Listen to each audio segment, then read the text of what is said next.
Hey guys, I'm Trevor. We're the Anthony and Todd show. I'm getting used to looking at the camera sideways. We're going to be talking about Westside Gunn's latest record, Supreme Blientele. Westside Gunn, I didn't realize how old he was. How old is he? He's 35. Shit! Yeah, he's getting up there with... He's getting the Cool Keith numbers here. He'll be like 90 next year. But Westside Gunn, pretty new rapper on the scene, just joined Shady Records, and he has released his second studio album, Supreme Blientele.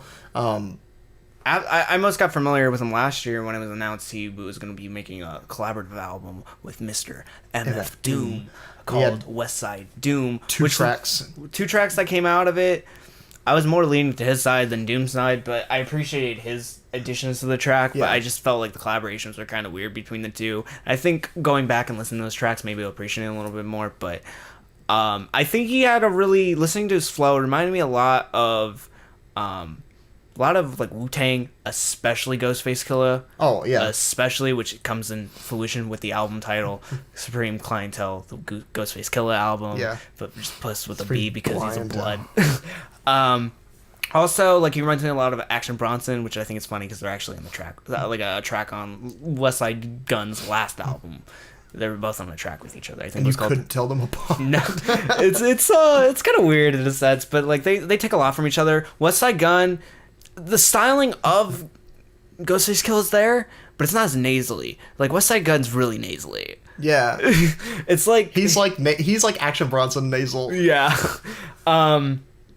or Pusha T nasal. But I was really interested going to this album just because I kept on hearing like news about it, and it just intrigued me. Like the original, so this album has like 3 titles to it, and like I always see like updates to it on Twitter and like how albums coming around. And I got like a tweet, I saw a tweet a couple weeks ago that it was gonna come out Friday, and then I was like, yeah, let's review this. Yeah. So I was surprised to see when the title came out with Supreme Blientele, because up to the release of this, it was gonna be called Chris Benoit, and then I heard for a while it was going to be called The God is the Greatest. And only to find out this album actually has 3 titles to it, and all those titles are actual titles to it. But the one I personally believe is the actual title is Chris Benoit. Those for you do not know, Chris Benoit was a professional wrestler at one point in time. He was one of the greatest professional wrestlers in the world, in my opinion. Only in the last minutes of his life to kind of ruin his legacy forever by, in what doctors call a lot of mental health trauma, a lot of trauma to the head from doing a lot of wrestling maneuvers, especially his diving headbutt, which caused a lot of trauma to his brain. Also, a lot of road rage from what the what's the after you die, the autopsy report said he was essentially just on a bunch of not only painkillers but roids. It led to the double murder suicide of his son, his wife, and him, which is a very sad moment that will never kind of leave professional wrestling. And it's kind of sad because Chris Benoit, what you hear from like reports of like people who knew him, he's actually a nice guy, but in the last moments, I think through like a lot of these issues, from his best friend Eddie Guerrero dying a couple months before to so many issues, will be one of the scariest figures in professional wrestling, not from his in-ring performance, because he was a scary guy, just in-ring wise, just giant tooth gap, very ominous, looks like just like a guy that you don't want to see in the alley. But also now, because of the legacy of the double murder suicide, is just the scariest figure ever. Yeah. And I think that works in Westside Gunn's favor in a weird sense, because it's weird. It's like how people kind of like they'll mention like Charles Manson or something like that, like Death Grip's Ex-Military with the opening with Charles Manson. Like I tone it to something but it's on a different scale, because it's almost like a character being scary, but then that character actually is scary. It's a really weird, like, it's hard to put into words.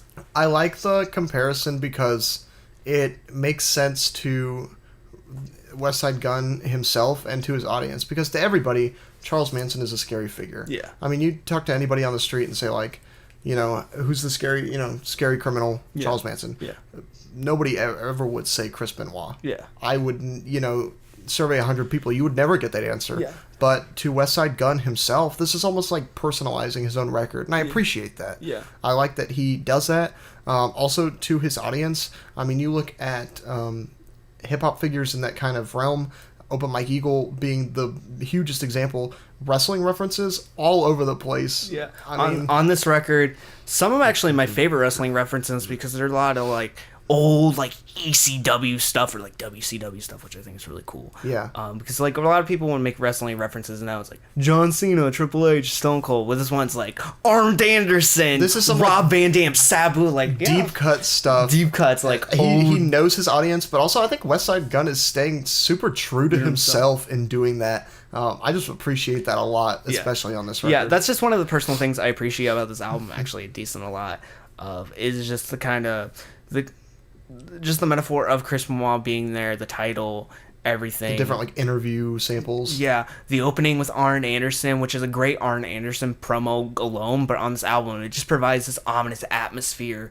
and it's not even about Chris Benoit, it's Arn Anderson talking about Chris Benoit, which makes it even more scary. It's like you're hearing these legends of this like monster or something like that. Yeah. Which is, it provides this like otherworldly like fear in a sense, which I think is fantastic. This album, the tone it's able to set, I think is really cool, and it's really consistent throughout. And I'll be able to give, I'll have some like gripes with it later, but it is very consistent. I give it that. Westside Gunn, I think we talked a little bit too much about Chris Benoit, but I think that's one of the things that makes this album really work. But going into how this album sounds and what Westside Gunn provides besides like the skits or the interviews or the wrestling references. Yeah. I think Westside Gunn provides a very consistent and very, around 15 minutes, so very long in my opinion, hip-hop record that is actually true to itself, but in my opinion, it needed to be cut down. It's bloated. It's bloated, but also, like, I have a hard time saying it's bloated because I don't really hate anything on this.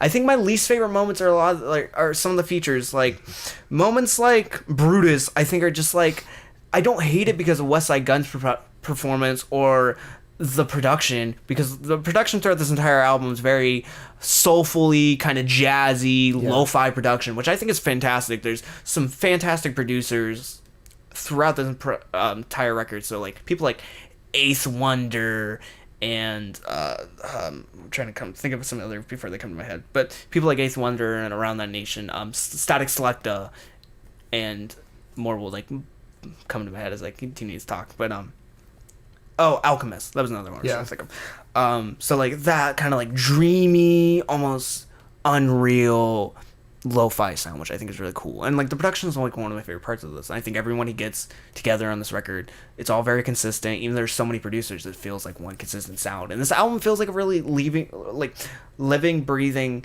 record because it transitions so well between everything. And I think the skits play out really well between that. And I think the skits and the instrumentals play out really well, and I think Westside Gunn's consistent performance plays out really well. But like my biggest gripe is there's just too much on this record. And like there's like moments that like Brutus I think is just too long. RVD I think is fine with just Westside Gunn, but I think Keisha Plum's verse just doesn't add anything. But like, and there's just like some features here and there, or like too many tracks. I have a hard time saying anything on this record's bad. I think it's just too long. I think this would have been a good 30 minutes or a good 20. I think that's just like it feels like a living, breathing record, which I really enjoy. And I think I would have even loved if like each track, there's like 17 tracks and each of them were like a minute and a half. And like they're only like one verse. And like, except for like moments like Wrestlemania 20, which we'll talk about later, which have like the hook and everything, or something like that, or occasional track with a hook or a feature, I think that'll be fine. Because there's some features and some hooks that I really enjoy on this record. But I think, in all honesty, it's just too much. But it's also too much of something I really don't have a problem with. And it's hard for me to rate it on that scale, because I really enjoy this record, but I also think there's just too much being put on to one plate. So I mentioned the Big Horny Arn flowing really well into the track follows. Gods Don't Bleed featuring Benny and Jadakiss. Benny delivers a really solid performance. Jadakiss delivers a solid performance, but it almost feels like Jadakiss doesn't really have anything. Like, he's not really needed.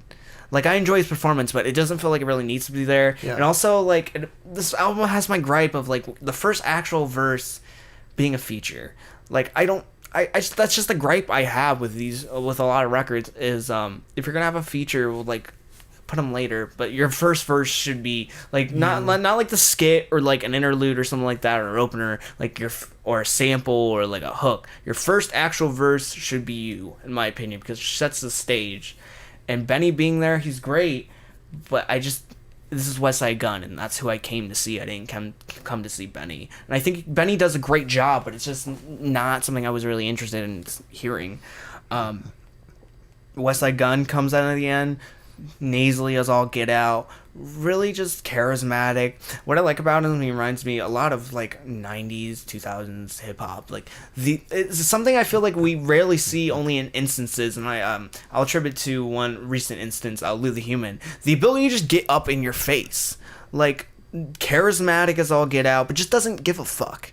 Like, I think that's what Westside Gunn is able to approach. This is rawness. Yeah, he's portraying himself, and he just doesn't care, and he's able to get in your face and just talk, and like he's not really being like edgy or violent. It's just he's just being him, and he doesn't care. And I think that's what makes it really consistent throughout. Gods Don't Bleed has a terrific instrumental that is catchy as all get out. Moments like D. Malenko, Amherst Station, Elizabeth, Mean Gene, Stefflon Don, SaBu, I think are incredible, and those are only Westside Gunn, and he's able to carry like some of these tracks right for like 4 minutes to 1 minute.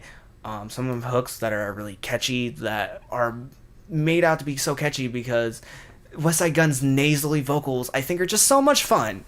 And they bring out so much character, and he's definitely in the Yachty Rosenstock spectrum, but like in his moans, I think they're really interesting. His vocal performances, I think, are really unique to cater to him. Like, when you think nasally vocals, you think like Kendrick Lamar, but Westside Gunn's vocals are very different. They're very nasally as well, but they're also like unique to him, and I think that it's really spectacular. And he's able to carry these tracks just on his own with the lo-fi instrumentals and just kills it. And the skits and the interludes in between these things I mentioned before just carry on. Like, I love the interview on the interlude at the end of Stefflon Don before SaBu, where Joey Styles is on commentary talking about SaBu. I think that's just incredible. Some of these interludes just don't work for me. Like the one about Kanye West talking to Charlamagne and God about the painting, or not talking about, was it Gucci or something like that? Yeah. I didn't care for. It just didn't feel like it fit the theme of the track. But then you have this one where this news broadcast talking about a painting going way over his worth, which relates to the fame of the track where Westside Gunn says, "I can sell anything," essentially, which I think, or make it worth more than it actually is, which I think he says he can turn like 6 bags into 8 or something like that. Yeah. Which I think is really cool, and the interlude actually relates in the end, but it kind of is like off-putting to the theme, but I'm totally fine with it because it's actually like it represents the theme. Yeah. But like the section starting like right after RVD with Elizabeth, Mean Gene, Stefflon Don, SaBu, Brossface, Brippler, Spanish Jesus, the Steiners, like the rest of this record I think is really great. Yeah, like Brossface, Brippler is one of my favorite tracks on there. Benny gives a little good performance. Westside Gunn gives a good performance. Busta fucking Rhymes is on this album. When did Busta fucking Rhymes turn into the I don't know. I don't even know how to describe it. The grimiest motherfucker. Like, he's always had, like, the deep voice is really impactful. He started living in a dumpster. But it sounds like he's just raspy as fuck now. It's like he's been, like, chain smoking for the past 2 years or something after the Tribe Called Quest album. And just been, like, off doing his own shit. But, like, I love his performance. Like, I always love Busta Rhymes, but, like, his performance is very distinctive on this one record. And he fits so well. Like, he's very, like, smooth, and he fits over this, like, jazz administration, like, with Tribe Called Quest, and, like, his own music. But, like, on this, he caters to Westside Gunn, which I really enjoy. And, like, Spanish Jesus with Crime Apple, It's so weird. It's so weird. Crimeapple is just a very straight. I have hard to even explain like what's his style.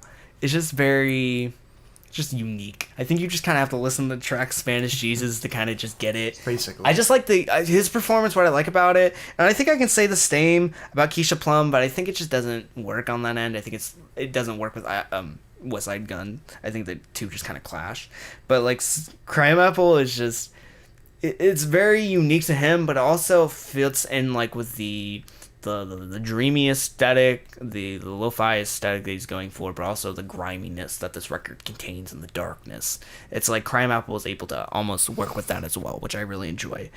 Rick Martel with Rock Marciano. Love the instrumental of this. Love Westside's performance. Rock Marciano gets on the beat and just dies. He's just dead. He's like, I can't. He's struggling to be on his own beat, and like I honestly wish this was like a minute track with Westside Gunn because I love the instrumental of this and it's one of the better instrumentals on this entire album. But like Rock Marciano was not able to really deliver. And then it's hard to mention WrestleMania 20, which was the event where Chris Benoit won the World Heavyweight Championship from Triple H and Shawn Michaels in the main event. And then hug his best friend Eddie Guerrero, which is one of the most heartfelt and now one of the most like hard to watch events in wrestling, moments in wrestling. But this collaboration between Anderson .Paak and Westside Gunn, when I saw Anderson .Paak was on the track list, I was just confused on how that was gonna pan out. But in all honesty, like Anderson .Paak's so smooth and like soulful. Westside Gunn's kind of like dark, grimy, nasally. And I'm just like, these two will not work. But it reminds me of like almost like there's this on Childish Gambino's Royalty, like there's this track with Ghostface, and over this like really like choir like beat, like la la la la. I forget the tracks. I think it may be called American Royalty, but it reminds me a lot of that, like two elements that don't work coming together and being strange. I think that works because I think this track works almost on the contrast. You get the beat from Eighth Wonder, the simple guitar string with like the vocal sample in the background, and Anderson .Paak comes in with a very catchy hook, doing what Anderson .Paak's always done, just being very soulful and memorable. Yeah. Then you get Westside Gunn being like, he doesn't switch up, and that's what I enjoy about it. He delivers over a different beat. This instrumental is in the same like vein as everything else, but it's different. It's way more sunshiny. It's way more bright. Like I can imagine like listening to this on like a warm, like a nice summer day at like the beach.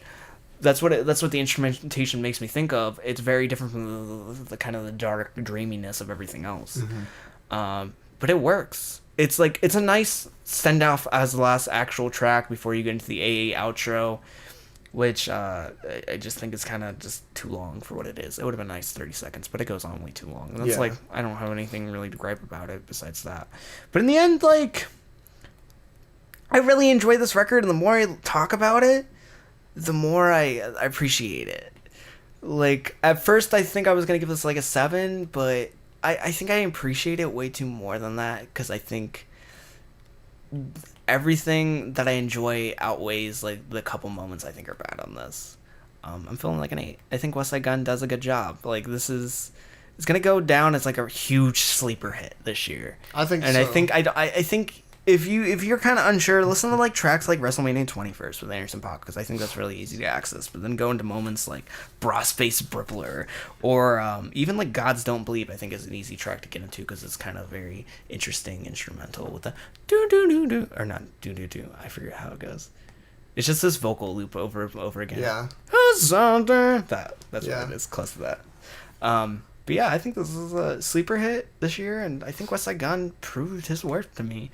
Like, I'm very shocked by this record. There's so many things I enjoy, and I'm glad, like, this is, like, we've talked about this, I think, before once, but you described this, like, weird triforce of, like, indie culture. It's, like, hip-hop, wrestling, I think, like, video games or something like that. Yeah, and like Westside Gunn work together. Westside really Gunn's at like the end I love, so like the hip hop and video games, and it's just like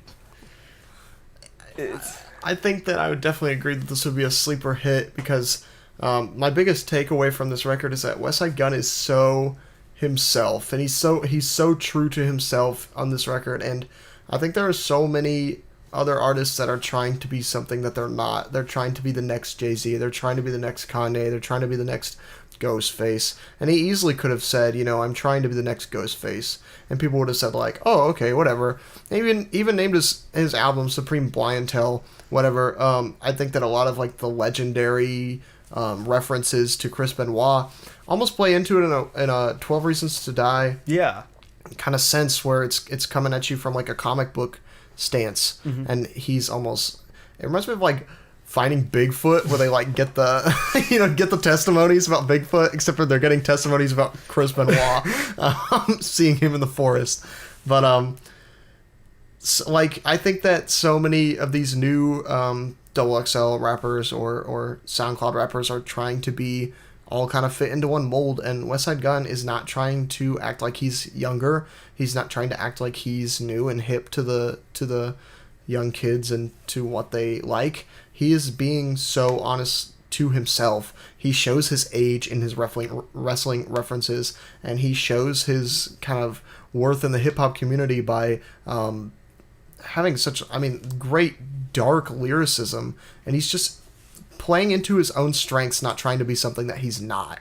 When I first listened to this record, I thought it was, like, kind of bloated. And don't get me wrong, I think it is, it's a long listen. It's a marathon listen. Yeah, not in the way that, like, it's length, but in the way that, like, sometimes it just delivers a lot of the same, or sometimes it just delivers things that aren't working for too long of a period of time, that I'm just like, okay, like, let's move on to the next part. Let's get on to something that I like here.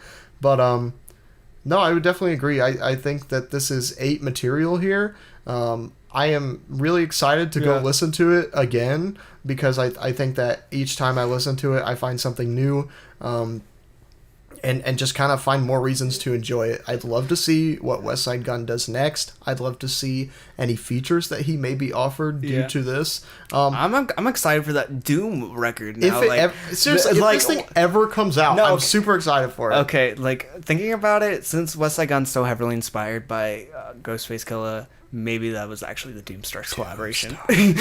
But, like, it's never gonna happen. happen. I think the fact that we're actually looking forward to it now, it's not gonna happen. Oh yeah, I think it's gonna be like next season I collaborate with, like, someone we don't want. Like, now Westside Gunn's gonna be in, like, the Bermuda Triangle with Gambino for a while, and Frank Ocean is there. No, it's gonna be Doom. Doom's gonna be Doom's going back to the Triangle. He was gone for a while. I think he's sleeping there. He's back now. He released a track a couple weeks ago with I forget who. Dabra, yeah. No, not Dabra. No, I know I'm messing. Can't remember, but I don't. Also, as a finishing thought, one of these tracks, and I cannot remember, but I meant to text you. The very opening has the same exact feature or same exact sample as Lava Glacier's Riff Raff, the La Musica, the Harry Price. And no, that's Harry. That's another producer. That's Harry Fraud's tagline. Is it? Yeah. I've never heard him on any other tracks then. Yeah, maybe he's in the Bermuda Triangle. No, he's, like, a talented producer, but I think he almost, like, some of his best work have been, like, with artists I haven't liked. Like, Riff Raff with Lava Glaciers. That's one of his best production moments, but it's with Riff Raff and Gambino. It's, like, strange. I didn't know that was his tagline. Yeah, he works a lot with Bronson. Oh, gotcha. And, like, he produced a lot of the tracks on Blue Chips 7000, which is not his best work. No. But I know he's capable. He produces one of the tracks on here. I'm trying to remember. There's a one sole production credit on a majority of these tracks, but I can't remember his name, and I didn't write it in my show notes. So gotcha. I'm sorry. But if you want to hear us talk about more about music, we host a weekly podcast where we just talk about dumb shit and talk about La Musica de Harry Fraud. It's on Apple Music and Spotify. If you want to listen to it, links down below in the description. Or if you want to hear us talk about more albums and review them, we have plenty of reviews on our YouTube channel. Make sure you check it out. But until next time, guys, I've been Vincent. I'm Trevor. And see ya, boyos. Bye, everybody.